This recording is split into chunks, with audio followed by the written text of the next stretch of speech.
찬양은 다시 드리기가 좀 어려울 것 같고요. 저거 합시다. 말씀으로 곧바로 들어가도록 하겠습니다. 오늘 말씀은 요한복음 말씀 함께 봅니다.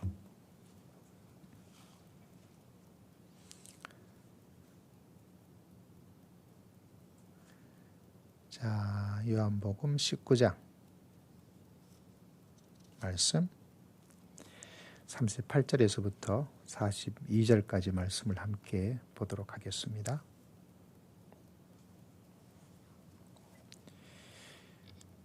신약성경 182면 요한복음 19장 38절에서부터 42절까지 말씀.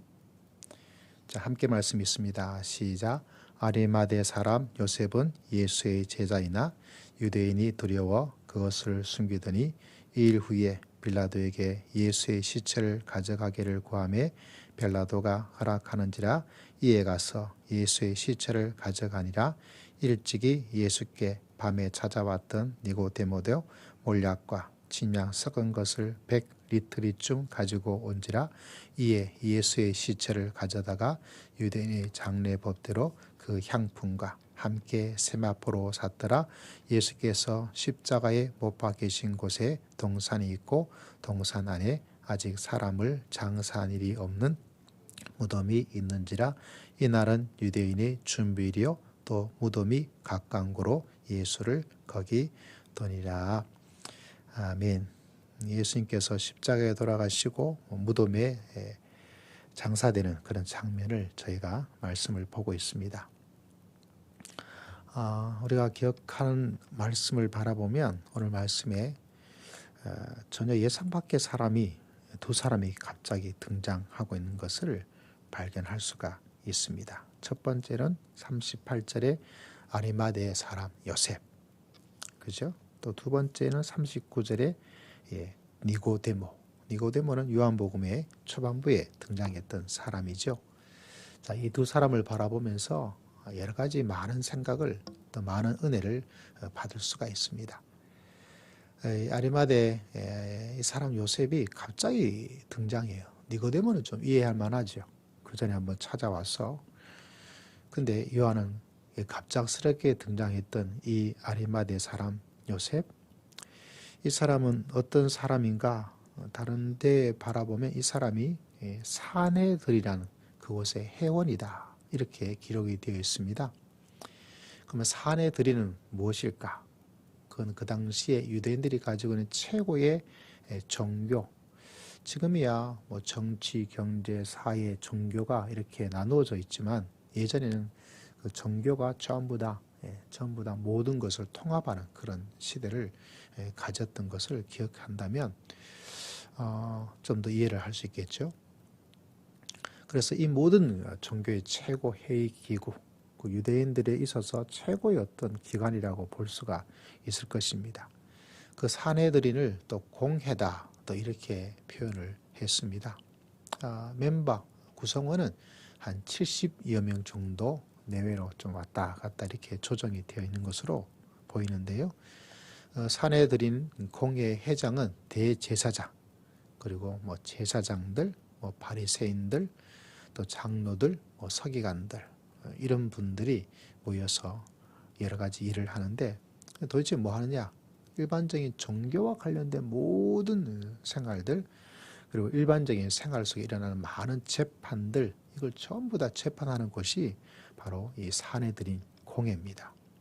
요사이 말로 하자면 뭐 굳이 따지자면 좀 입법부적 기능도 가지고 또 재판하니까 사법부적인 그런 일도 하고, 그래서 이 사내들인이 할 수 있는 일은 뭐냐면 사형을 하는 것들, 직접 사형을 언도는 할 수 있겠지만 직접 사람을 죽이는 그런 일들을 제외하고는 전부 다 할 수 있는 어마어마한 그 막강한 그룹이, 기구가 바로 이 사내들이니까 여기에 들어간다는 것은 보통 어려운 일이 아니겠죠. 재판을 하고 뭐 종교적 재판만이 아니라 일반적인 재판도 하다 보니까 안식일을 빼고 토요일 안식일을 빼고는 매일매일 이런 사내들인이 열려서 재판을 했다, 이렇게 기록에 남아져 있습니다. 근데 오늘 이 사내들이라는 소개보다 더 중요한 것은 오늘 요한은 우리에게 말씀하고 있기를 오늘 읽었던 말씀 38절에 보니까 이 요셉은 예수의 제자이나 예수의 제자였습니다. 사내들인 사람이었음에도 불구하고 예수의 제자였습니다. 그렇지만 유대인이 두려워서 그것을 숨겼다. 왜냐하면 그것을 드러낼 때 사도행전 보면 출교를 할 수 있는 엄청난 피해와 손해를 보아야 될 그런 일들이 예상이 됩니다. 그가 가졌던 사회적 명예와 지위가 한꺼번에 완전히 추락을 할 수밖에 없는 그런 일도 일어나게 될 것이다. 이것을 우리는 충분히 예상을 할 수가 있는 것이죠. 자, 그런 가운데서 사람 마음에 두려움을 가지게 됩니다. 어쩌면 그 사내들인에서 너 우리 멤버 아니야. 아마 그 당시에 성공할 수 있는 최고의 성공의 위치가 있다면 아마 그것은 바로 사내들인 되는 것이 회원되는 것이 아닌가 이렇게 생각해 볼 수가 있죠. 근데 여러분 이런 여러 가지 마음속에 있는 두려움을 가지고 살아갈 수밖에 없던 이 사람이 예수님께서 십자가에 돌아가셨을 때 어떻게 하고 있습니까? 십자가는 어제도 설명을 드렸지만 로마 사람들은 십자가에 그냥 내버려둬요. 본보기로 삼기 위해서. 너희가 로마에 저항하면 어떻게 되는지 똑바로 두고 봐라. 덤비지 못하도록, 저항하지 못하도록 저항의 정신을 완전히 억압해버리고 완전히 없애버리기 위해서. 그런데 그 사내들인 멤버였던 한 사람이 뭐라고 이야기하고 있습니까? 예수의 시체를 가져가기를 구하였다. 그걸 구한 거죠. 누구한테? 빌라도에게. 빌라도가 그것을 듣고 또 허락을 하고 예수의 시체를 가져가고 이런 일들이 일어나게 된 것을 발견하게 됩니다. 다시 말하자면 그 두려움에 있던 사람이 이제 그 두려움을 떨치고 나아가는 거죠. 근데 이게 참 오묘하지 않습니까? 왜 오묘하고 신기하다라고 볼 수 있는 것은 우리나라 말에 이런 이야기가 있지 않습니까? 정승집이 있는데 정승이 살아있을 때 정승집에 있는 개가 꼭 죽어버렸어요. 그러면 그 한양에 있던 권력을 가지고 있는 사람, 그 정승 통해서 일자리, 관리직 하나 얻으려고 하는 사람들은 막 개 한 마리 죽었는데도 막 문전성시에 꽉꽉 아이고 대감마님 그 개가 죽었다면서 얼마나 슬프십니까? 난리가 나요. 왜? 개 한 마리가 죽었지만 개가 무슨 대단한 힘이 있겠어요.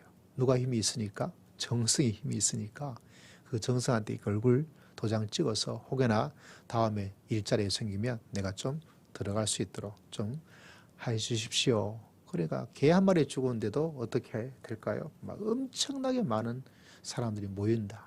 그런데 막상 정승이 꼭 돌아가셨어요. 아무도 안 와요. 개미 새끼 한 마리 안 와요. 왜 그럴까요? 정승이 죽었는데 내가 잘 보일 필요가 없어요. 잘 보여봤자 아무 소용이 없습니다. 개가 죽었을 때는 정승이 살아있으니까 살아있는 권력이잖아요. 정승이 죽었어요. 돌아가셨어요. 죽은 권력이. 그런 사람을 찾아오는 거 없다. 이걸 빗대어서 그런 말을 하고 있는데 왜 이 이야기가 여러분에게 해드리냐면 생각해 보세요. 예수님께서 살아 계실 때야 혹여나 같이 가서 예루살렘에 가서 새 나라를 만들게 되어지면 예수님을 따랐던 제자들이 모든 마음처럼 혹여나 그 나라에 뭔가 좋은 자리 하나 마련해서 내 노후를, 내 인생을, 내 가족을, 내 자식들의 좋은 길을 만들어 주겠다. 그렇지 않겠는가? 그 희망, 그런 마음속의 기대, 그걸 가지고 예수님을 따라다녔습니다. 근데 어떻게 됐죠? 예수님께서 십자가에, 그것도 로마의 십자가 이미 죽었다 이 자체는 그런 엄청난 데미지예요. 십자가에서 이 사람이 죽었다 하는 그 자체만으로도 숨겨야 될 일이지 자랑할 일도 아니고 아무것도 아니에요. 지금이야 우리가 십자가지만 그 당시의 사회적, 그 당시의 모든 것들 어때요? 십자가에 죽었다. 그것도 어떻게 로마의 십자가죠. 누구를 십자가에 못 박으라 그랬겠습니까? 대제사장들, 유대인들. 그러니까 국가적이든지 사회적이든지 가정적이든지 개인적이든지 어떤 차원에서도 이 십자가는 환영받을 게 하나도 없습니다. 도리어 그 사실을 숨겨야 돼요. 그런 사실을 안다는 것도 모른 채 해야 되는 일이 뭐냐? 그건 바로 십자가에서 죽었다는 사실입니다. 그런데 놀랍게도 예수님께서 돌아가신 이 땅, 이때 예수의 제자였지만 두려움을 가지고 살았던, 내가 믿음을 가지고 있습니다. 나는 예수님의 말씀을 따라갑니다. 예수님이 하나님의 아들이심을 믿습니다. 그 말은 청천벽력 같은 엄청난 그런 일들 일어나게 될 텐데, 그런데 사내들이 그 높은 자리에 있던 그 사람이 두려움을 가져서 내가 예수의 제자였지만 예수의 제자임을 드러내지 못했던 한 사람이, 그것도 예수님께서 십자가에서 돌아가셨을 때 차라리 예루살렘 막 입성하고 사람들이 호산나 하산나 막 난리가 나죠. 환영하고 엄청난 그런 일들이 있을 때, 그때 야 나도 예수님의 제자야, 저분을 내가 믿고 내가 저분을 따르고 있어, 이렇게 말했다면 좀 이해가 되죠. 좀 얍삽하긴 하지만. 그런데 어떤 일이 일어났습니까? 예수님께서 돌아가셔서 죽는다는 것은 모든 것이 끝나는 거죠. 그럼에도 불구하고 자기가 예수의 제자였음을 두려워해서 숨어서 드러내지 않았던 이 사람이 자기를 드러내고 예수의 시체를 요구하고 그 뒷감당을 어떻게 할지 알 수 없지만, 전혀 알 수 없잖아요.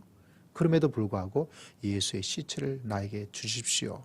아마 산에 들인 공의의 회원이니까 빌라도가 모를 리가 없습니다. 그 70여 명, 많지도 않은 숫자잖아요. 아, 저분이 요청하는구나. 뭐 줘라. 허락을 하게 된 놀라운 일들이 일어나게 되죠. 만약 이 일이 일어나지 않았으면 어떻게 되었을까요? 흔히 십자가에서 그냥 내려달라니까 내렸지만 그냥 한 명의 사람, 불황자가 죽은 것처럼 그냥 끝나는 거예요. 예수의 부활을 말할 수 있는 비무덤도 없어요. 자, 그 다음 말씀 바라보면 어떤 일이 일어나고 있습니까? 오늘 39절에 보니까 일찍이 예수께 밤에 찾아왔던 니고데모도 몰약과 침량 썩은 것을 100리터리쯤 가지고 왔다. 아마 이 두 사람이 뭔가 지금 같은 시간에 나타난 걸 봐서는 분명히 뭔가 교감이 이루어진 것 같아요. 아리마대의 사람 요셉이랑 니고데모가 말이죠. 한 사람은 어떻게 하고 있습니까? 예수의 시체를 가져가고, 한 사람은 그 당시에 장사를 지낼 때 필요한 몰약, 침량, 썩은 것을 가지고 오고, 그래서 40절에 예수의 시체를 가져다가 유대인의 장례 법대로 향품과 함께 세마포로 사서 십자가에 못 박힌 곳에 동산이 있고, 동산 안에 아직 사람을 장사한 일이 없는 새 무덤이 있었다. 그래서 우리가 부활을 맞이하고 부활을 준비하고 부활을 증거를 할 수 있는 그 놀라운 일들은 보통 때 예수의 제자였지만, 그러나 놀랍게도 예수님께서 돌아가실 그때에 생각해 보세요. 모든 제자들이 다 자기 살자고 도망가 버렸습니다. 예수님을 팔아버린 제자들, 예수를 부인했던 베드로, 나머지 제자들은 눈을 뜨고 아무리 찾고 찾을래야 찾을 수가 없어요. 아, 진짜 이 나쁜 놈의 제자들 말이죠. 그게 사람인데, 놀랍게도 여러분, 하나님의 일들은 참 알 수가 없어요. 하나님의 일은 알 수 없고 또 알 수 없는 일은 뭐냐? 이렇게 아리마대 사람 요셉과 니고데모가 다 도망가 버려서 아무도 없는, 나타날 수 있는 사람이 아무도 없는데, 그전에는 두려워서 가만히 있던 그 사람이 이 결정적인 때에 나타나서 예수님의 장사를, 예수님의 십자가의 부활을 준비하고 있습니다. 본인이 그렇게 하는 건 예상은 못했을 거예요. 예수의 무덤의 장례의 모든 것들을 전혀 예상을 못했을 거예요. 그런데 이때 어떻게 되어서 그 두려움에 떨고 있던 사람이, 자기의 지혜에 대해서 더 많은 생각을 했던 사람이, 자기 앞길에 대해서 더 많은 생각을 했던 사람이 그것을 다 떨치고 내가 나서야지 하고 옷을 벗고 나타나셔서 뭐 하고 있습니까? 다른 것이 아니라 예수의 무덤, 예수님의 장례식을 유대의 법례를 따라서 유대의 어떤 그런 법대로 진행을 하게 되는 것을 발견하게 됩니다. 왜 오늘 이 말씀을 장하게 설명하냐면 비록 예수 그리스도의 십자가처럼 제가 죽고 뭐 어떻게 한 것은 아닌데 믿음의 길을 걸어가고 교회를 지도하고 섬겨 나갈 때마다 일어나는 놀라운 일들은 뭐냐면 전혀 예상하지 않았던 일들이 일어나는 하나님의 신비함을 여러분에게 알려드리고 싶어서 그래요. 전혀 예상하지 못했던 시간과 전혀 예상하지 못했던 사람들이 보통 때와 다르게 딱 나타나요. 그거 보면 참 신기하죠. 이번에는 저 사람이 뭔가 할 것이다 생각했던 기대했던 사람이 아니에요. 기대하지 않았던 사람이, 예상하지 않았던 사람이, 기대를 전혀 하지 못했던 숨어있는 사람들이 항상 나타나서 어떤 일을 하고 있는 것을 발견하게 됩니다. 제가 목양지를 몇 번을 옮겼죠. 군대에서도 옮기고 또 사회에서 우리가 옮기게 되어지고 이렇게 될 수밖에 없습니다. 부교역자다 보고 뭐 전도사 시절을 지내면서 근데 떠날 때마다 참 이상한 것은 깜짝 놀랄 것은 뭐냐면 그 떠날 때에 정말 안타까운 마음으로 눈물로서 아껴주고 한송해주고 그런 사람이 있는데 놀랍게도 전혀 예상하지 못했던 사람이 그렇게 해줄 때가 참 많이 있어요. 처음에는 그거 보고 이 사람이 왜 평소에 나한테 별로 뭐 그렇게 신경 쓰지도 않고 별로 친하게 지낸 것 같지도 않은데 왜 이렇게 할까 놀랐는데 그것이 한 사역지에서 또 다음 사역지에서 일어나는 걸 보고 야, 참 알 수가 없구나. 알 수가 없구나. 알 수가 없구나. 이런 생각을 가지게 됩니다. 제가 부산에 있을 때도 지금도 연락을 하고 기도하고 해주시는 분들이 계시는데 놀랍게도 부산에 있을 때 막 함께 사역을 하고 함께 일했던 정말 친하다면 친해질 수 있는 그런 사람이 아니에요. 그게 참 신기하죠. 전혀 예상하지 못했던 여기 있는 아리마대의 사람 요셉이나 니고데모처럼 어떤 사람들이 두려움을 가지고 있는 망설임을 가지고 있는 전혀 드러나지 않았던 사람들이 그런 일들을 행하고 있는 것을 발견하게 됩니다.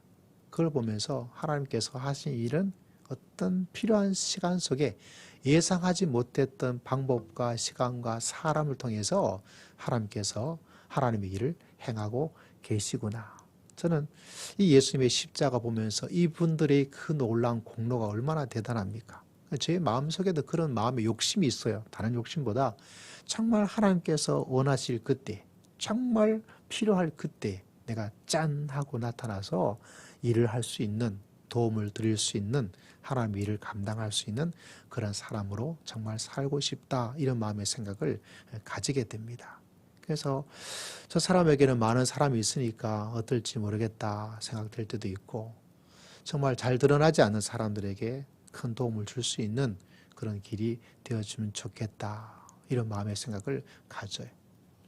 그래서 여러분 그런 거를 기도하는 거죠. 하나님 이렇게 아리마대 사람 요셉처럼 니고데모처럼 이렇게 하나님의 그 놀라운 시간 속에서 하나님의 섭리 속에서 하나님의 은총 속에서 정말 그 결정적인 때에 드러난 것이 아닌 그 사람이 갑자기 그 마음에 두려움을 가지고 있던 사람이 갑자기 용기가 없어서 주저함을 가지고 있던 사람이 용기를 내어서 야, 이번엔 내가 해야지 하면서 모든 것들을 다 이겨내고 사내들인의 어떤 것들, 그 뒤에 이어질 여러 가지 평판들, 자기의 미래, 그 모든 것을 다 내려놓고도 이때는 내가 아니면 안 되겠구나. 아마 이 두 사람도 그런 결단을 내렸겠죠. 어떻게 제자들도 다 도망갔다. 그걸 왜 보지 않았겠어요? 어쩌면 이 사람들이 예수님의 십자가를 지고 그 가는 길에 넘어지고 쓰러지고 그 모든 것들을 보았을 그 군중의 한 사람으로 그곳에 있던 한 사람은 이런 사람이 되었을지도 몰라요. 뭐 기록이 없으니까 그냥 저희 상상의 나를 펴니다. 근데 보니까 지나가고 있는 형국이 어때요? 다 떠나고 있는 거죠. 다 떠나요. 다 떠날 그때에 드디어 짠! 나타나는 거예요. 하나님께서 이렇게 일을 만들어 가십니다. 만들어 갔어요. 그래서 무덤에 탁, 그것도 새 무덤에 그냥 던져져서 그냥 진짜 영화에 난 것처럼 그냥 아무 의미가 없는, 그게 아니라 예수님께서 부활의 그 놀라운 것들을 알고 보여줄 수 있는 그 무덤이 계셔야 되지 않습니까? 그것을 다 준비해 주고 있는, 여러분 놀랍고 신비한 하나님의 일은 뭐냐? 주님의 십자가를 바라보면서 하나님께서 이루어가시는 모든 일들은 이렇게 뭔가가 쑥쑥 진행이 되어지고 뜻하지 않은 시간 속에 예상하지 못했던 사람들 속에서 하나님의 일이, 하나님의 놀라운 일들이 진행되고 있다는 것을 꼭 마음속에 기억하고 예수님의 십자가를 붙잡고 믿음의 길을 걸어갈 수 있는 여러분 모두가 되시기를 주의 이름으로 축복합니다. 요한을 제가 복음서를 기록하는 사람으로 제가 2000년 전으로 돌아간다면 저는 요한은 십자가는 영광이다. 십자가는 사랑이다. 십자가는 뭐다. 여러 가지 말을 할 수 있을 텐데 저는 예수님의 태어남과 예수님의 생애를 이렇게 조사해서 저에게 복음서를 지을 수 있는 하나님의 특별한 어떤 부르심을 받게 되었다면 저는 이렇게 할 겁니다. 십자가는 신비한 일이다. 십자가는 신비다. 더 낫지 않습니까? 왜 그러냐? 전혀 예상하지 못했던, 전혀 뜻밖의 사람들이 예수 그리스도를 믿고 그 속에 하나님의 섭리 속에 하나님의 신비한 일들이 일어나고 또 일어나고 또 일어나는 것을 십자가를 통해서 사람들에게 우리 삶 속에 하나님의 신비함이, 하나님의 놀라운 일들이, 하나님의 그 오묘함이 어떻게 예수 그리스도 그분에게도 나타나고 있는가, 그것을 보여준다면 그것도 참 좋겠다, 이런 마음의 생각을 합니다. 사랑하는 성도 여러분, 십자가는 신비입니다. 할렐루야. 그 속에 하나님의 놀라운 계획과 하나님의 놀라운 일들이 사람들 속에서 막 일어나고 있다는 사실을 마음속에 기억하고 지금도 우리의 이해와 우리들의 계획과 우리의 생각을 뛰어넘어서 역사하시는 그 놀라운 일들을 행하시는 하나님을 붙잡고 또 사순절 고난주간 십자가 속에 나타난, 십자가 속에서 일어난 하나님의 신비를 붙잡고 그 신비함을 믿고 살아계신 하나님을 믿고 예수 그리스도를 의지하고 믿음의 길을 걸어갈 수 있는 여러분 모두가 다 되시기를 주의 이름으로 축복합니다. 우리 주의 말씀을 기억하고 우리 주의 한번 외치고 다 함께 통성으로 간절히 기도드리겠습니다. 주여 하나님 아버지, 감사와 찬송과 영광을 살아계신 하나님께 올려드립니다. 주님 기억